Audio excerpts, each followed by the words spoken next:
dans la bâtisse qu'ils ont démolie pour faire le nouvel édifice municipal, l'hôtel de ville. Où est l'église maintenant? Ça, c'était le fermier François Audette qui avait sa ferme là en plein centre du village. Nous l'avions comme voisin de, si on se situe comme ça, le voisin de droite, le fermier avec ses grands champs et sa grange au fond. Et de l'autre côté, c'était l'ancien hôtel de ville. Il n'y avait pas de parc, il n'avait pas de terrain de jeu et pas de moniteur non plus pour nous guider.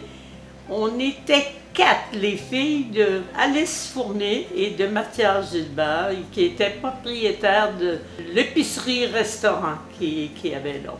Donc, non, c'est l'été, il fait beau, et nous, on se demande un peu quoi faire. Si on criait trop fort, le secrétaire municipal, il frappait dans la fenêtre, et puis, oui, il nous avertissait, ça voulait dire de baisser le ton, oui.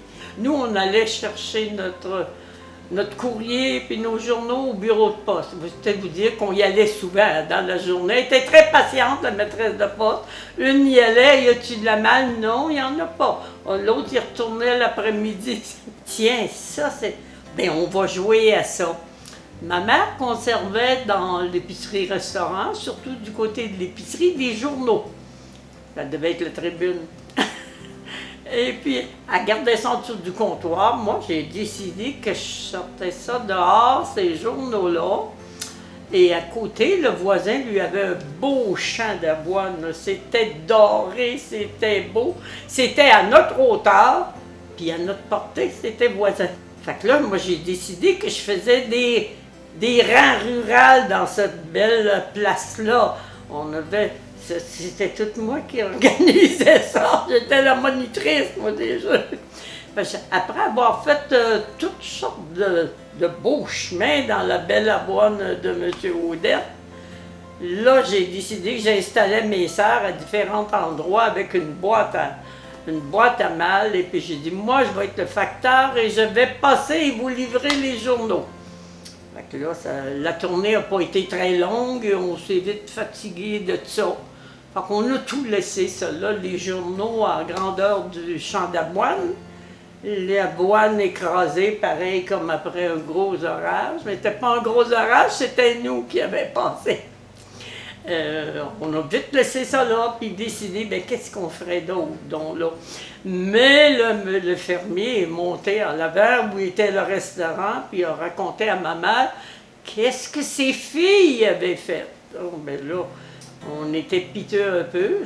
Ma mère nous avait semoncé un peu. Hein. Là, oui, là, mes petites tanantes, là, a dit, là, asseyez-vous. Il y avait une plaque-bande près entre le magasin, puis avec des fleurs. Elle dit, vous allez vous asseoir là, puis vous allez rester tranquille. Puis vous allez me dire, qui c'est qui a sorti ces journaux-là? Ça fait qu'il n'y a pas... On ne parlait pas. C'est fort l'entraide entre les sœurs. Personne disait c'est Marie-Ange, non. Ça fait qu'elle était pas contente. Hein. Elle dit, là, elle ne veut pas avouer, là, celle qui a fait ça. Ben, le diable va venir la chercher cette nuit, celle-là qui a fait ça. Oh! On était assis, hein, au bout de 15 minutes, moi je me suis mis à pleurer. J'ai dit, oh bien. Le diable va venir me chercher, moi je ne trouvais pas ça bien drôle. Là.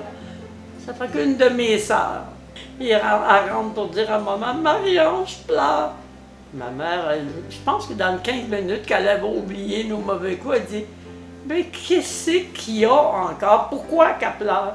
Mais Christiane a dit, elle a peur que le diable vienne la chercher. Ça fait que ça a terminé notre aventure. Et puis ma mère a dit, mon Dieu, que vous êtes donc pas fine, allez-vous-en puis allez jouer.